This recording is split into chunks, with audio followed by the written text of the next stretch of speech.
मछली लेवल है आ गलियो मछली मार्केट नवादा में। अजय भैया के काउंटर पर, काउंटर का नाम हो सद्भावना फिश ट्रेडर्स। जैसे अशोक कुमार क्रांति जी है कि वीआईपी पार्टी के जिला अध्यक्ष भी है ना, जी जो मछली लेवल है अजय कुशवाहा जी।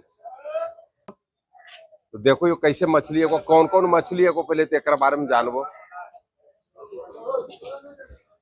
देखो अब ले लो रस भी लगो नहीं ने, तो क्रांति भैया मिल गए उनको।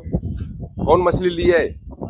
कतला ले कतला बढ़िया रहते, कतला बढ़िया रहते, तो कतला ना ताजा है ना। हाँ बढ़िया। देखो हम तो अंडा उंडा भी निकल जीते ना। सीजन है अभी, सीजन अंडा वाला रहबे करते। तो 10 किलो तोलवा दो, 10 किलो में हो।